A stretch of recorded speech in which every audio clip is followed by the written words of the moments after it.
अस्सलामुअलैकुम व्यूअर्स, कैसे हैं आप? उम्मीद करती हूँ खैरियत से होंगे। आज मैं आपके लिए ENG 201 के क्विज़ नंबर 4 की फाइल लेके आई हूँ। तो क्विज़ की तरफ जाने से पहले मैं आपको एक इम्पॉर्टेंट चीज़ बता दूँ कि आज का जो क्विज़ है आपका वो 20 मार्क्स का होगा और इसका जो रिज़ल्ट में है 50% ये इफ़ेक्ट करेगा, इसलिए आपको इसकी अच्छे से तैयारी करनी है और इसको इम्पोर्टेंट समझना है, आप इसको निगलेक्ट नहीं कर सकते। तो चलते हैं अपने क्विज़ की तरफ। सबसे पहला है went to the market to buy a pair of sandals is an example of dash. तो ये जो जुमला है ये एग्जाम्पल है सेंटेंस फ्रेगमेंट की, क्योंकि इसमें शुरू में जो है वो सब्जेक्ट नहीं है। सब्जेक्ट ना हो तो ये सेंटेंस फ्रेगमेंट होता है। दूसरा है choose the correct option. You can show your reader exactly what they should see if the personally were to look at an object. यानी इनमें से वो कौन सा विजुअल एड है जिसमें आप एग्जैक्टली वही चीज़ अपने व्यूअर को दिखा सकते हैं, अपने व्यूअर को जो आप देख रहे हैं। तो वो होती है फोटोग्राफ। फोटोग्राफ ऐसी चीज़ है जिसमें आप एग्जैक्टली वही चीज़ दिखा सकते हैं जो आप दिखाना चाहते हैं। अगला है in paragraph writing dash is an explanation of an object और process in terms of another. तो एनोलॉजी, एनोलॉजी में ये होता है पैराग्राफ राइटिंग में कि आप एक्सप्लेन करते हैं एक ऑब्जेक्ट को दूसरी टर्म की हिसाब से। फिर उसके बाद है what do you understand by paragraph coherence.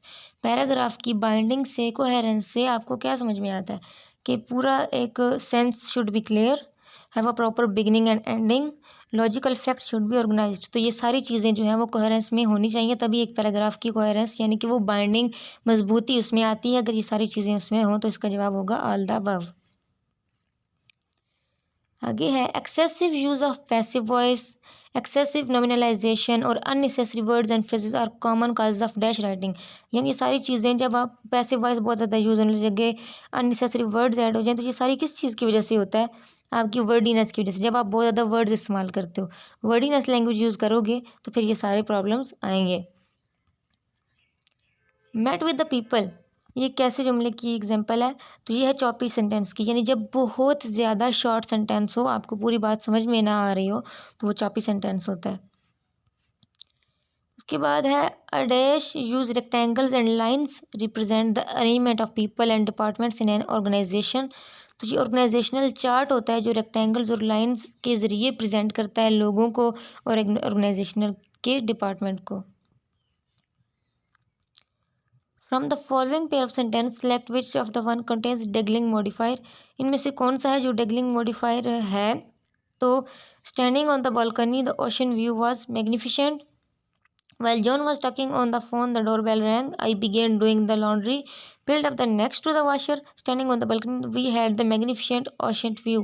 तो इसमें से जो फर्स्ट वाला है ये डेगलिंग मॉडिफायर है। Which of the following component is an optional addition to the front matter of the analysis report?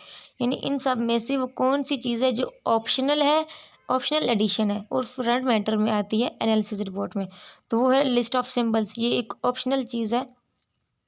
Appendix आपको एंड में देना होता है, टेबल ऑफ कंटेंट्स भी देना ज़रूरी है, बट ऑप्शनल चीज़ क्या है? जो आपने लिस्ट ऑफ सिंबल्स है, अगर आपको दिल करे तो आप दे सकते हैं, नहीं तो ना दें।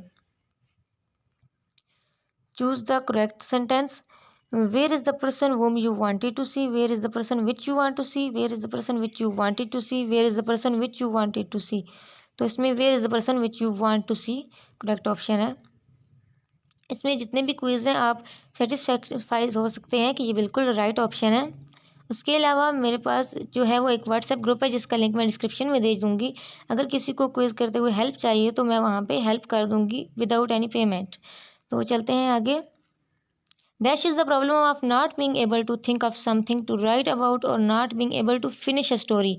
यानी वो कौन सी प्रॉब्लम है कि एक इंसान का जो है वो सोचना ख़त्म हो जाता है एक राइटर का, और वो वहीं पे उसकी स्टोरी या पोइम पूरी नहीं हो सकती। तो ये राइटर ब्लॉक, यानी जब राइटर ब्लॉक हो जाता है किसी वजह से भी, उसकी इन्फॉर्मेशन पूरी नहीं होने की वजह से या कोई भी सिचुएशन हो जाती है, तो उस वक्त फिर उसकी स्टोरी या जो भी वो लिख रहा होता है वो पूरा नहीं हो सकता। तो इस सिचुएशन को राइटर ब्लॉक बोलते होते हैं।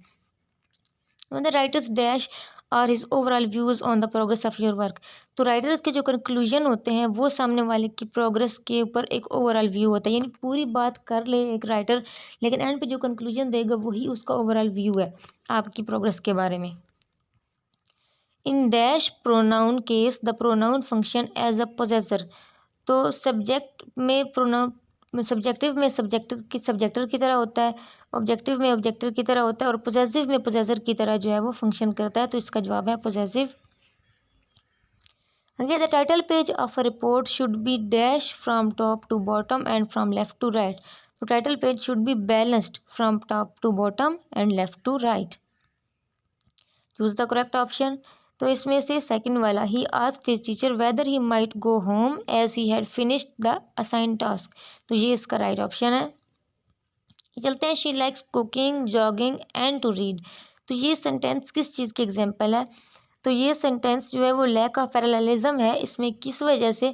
क्योंकि she likes to read, cooking and jogging होना चाहिए था। ये जो टू रीड एंड पे है ये पैरेलल नहीं लग रहा जुमला, क्योंकि इसके साथ आप इस जुमले में एक तरतीब नहीं बन रही, इसमें तरतीब की कमी है, पैरेलल नहीं है, ये एक सीक्वेंस इसकी ख़त्म हो रही है।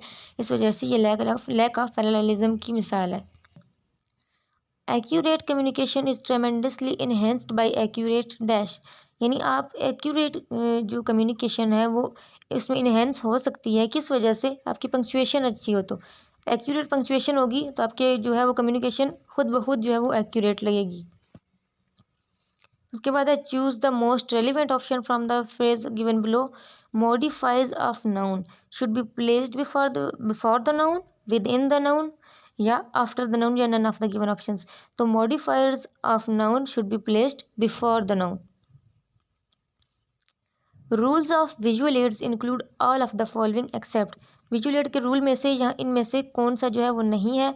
तो सिंप्लीफाई योर एड ये भी होना चाहिए, ज़रूरी है। अप्रोप्रिएट होनी चाहिए और ऑडियंस के टॉपिक के हिसाब से होना चाहिए, ये भी बहुत ज़रूरी है, ये भी रूल्स में से है। और इसके अलावा आपका विजुअल एड जो है वो नीट और अट्रैक्टिव होना चाहिए, ये भी विजुअल एड के रूल्स में से है। But make your add small और पोर्टेबल ये इसके रूल्स में से नहीं है। ज़रूरी नहीं है कि आपका एड स्मॉल ही हो, ठीक है। विजुअल एड आपका बड़ा हो सकता है, पोर्टेबल हो सकता है, इसमें ये रूल्स में शामिल नहीं है।